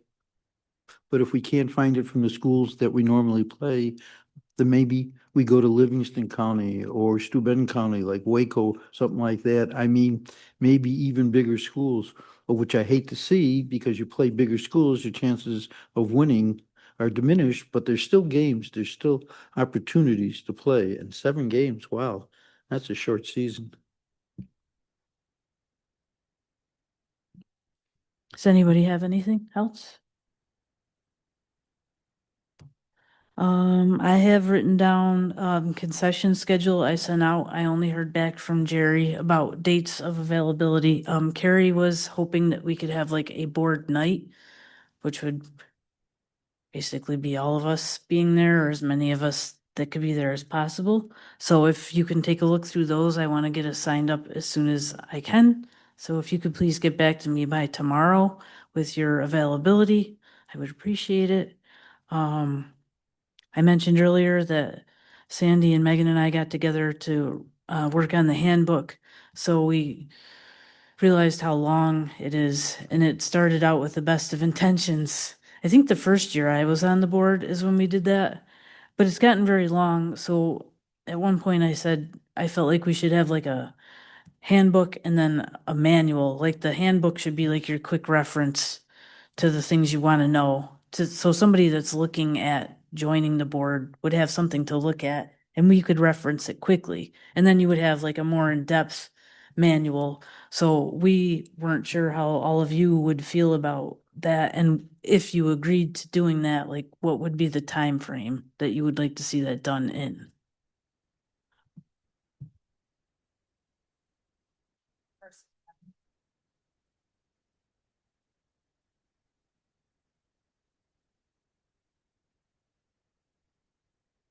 I just feel like it's it's a lot. It's too much to try to digest and comprehend, and there was things that were pulled in from other sites. So when those become no longer valid or they change, like our handbook isn't exactly true anymore. So I just want to make sure we have something that we can control that's the most accurate that it could be. So We've only had a handbook for 4 or 5 Yeah. years. Before that, yeah, I remember it was the first year I was on the board. We worked on that. Erica actually Yeah. did that when she was on the board. So is everybody okay with like having a short and the Reader's Digest version and then a longer version? And then what is the time frame? I would think just before the next election, maybe. Okay. Is that enough time for you? Oh, for me? Or? I see. Oh, I get it. Never mind. Ah, I'm gonna recruit Jim Helling to help. No, huh, no. No, it is very lengthy and it was hard to get through, so I think it would not be just beneficial for us when we go through it and what needs to change, but just for onboarding people and Yeah. be so much easier to use as a resource instead of having to go through all, and just hitting those key points and not going into. Huh? Yeah. Briefly. Mm-hmm. Okay. So if we aim for like, Jen, when would people have to put in paperwork for if they were gonna run on the board? I can't remember the dates. So if we had it done by April, like people could reference it by then, right? Candidate names are. Okay, So by April. okay, Mhm. all right. By April 1st. I will write April 1st. And then, do we want to do that all together, or does the board want to have a group split off again? Oh, gee. Okay. 2 to 3 people, that's fine. And we'll bring it back to the board. Okay. Great, it's the third week in April. Some people have to have their positions. Okay, so third, okay, so we'll aim for April 1. Just, I mean, what we have will work, but I'd like to make it, okay. All right, and then, I just want to make sure, so on that handbook, Jen, did you get my thing where I said, I don't have permissions for the most up-to-date chain of contact? That chart that we have, I couldn't copy it and put it in there, so I didn't know if you had permissions to do that. I would assume you do. I don't. So I couldn't put it in there. So there's one on there already, and I'm not sure how accurate it even is anymore. Okay, thank you. And then there was I think it's page 39 or 40. There was an organizational chart and it just says organizational chart. And I think it was talked about like, so it would be like, who would be underneath Derek, because it was supposed to, I think, was the intent was to, so that when people had to use the chain of contact, they knew who they were supposed to be talking to. But I don't know if I'm supposed to make that list or if you can help me make that list. Okay, because, okay. That's good. Thank you. Okay. Yeah. All right.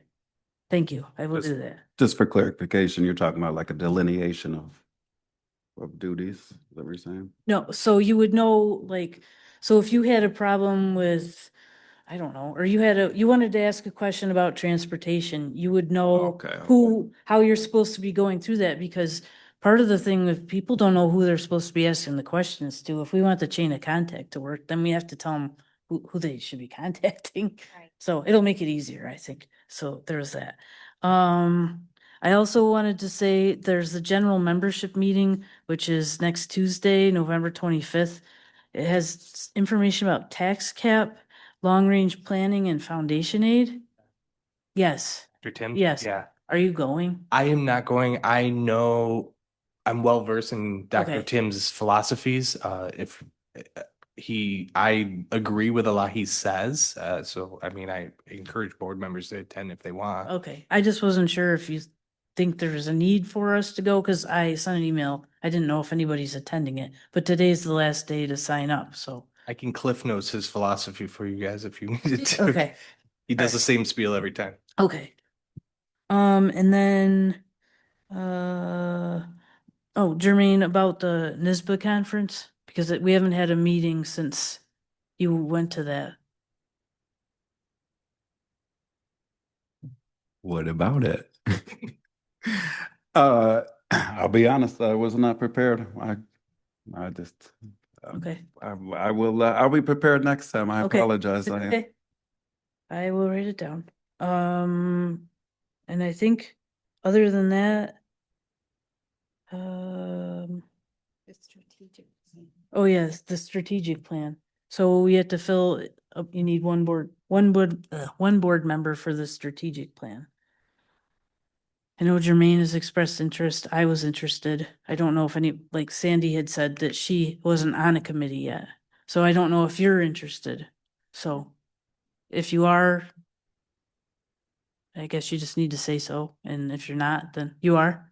Okay. So then the board just basically has to decide. I'm good with Sandy being on it because she was. Sandy should be on it since she's not on anything else.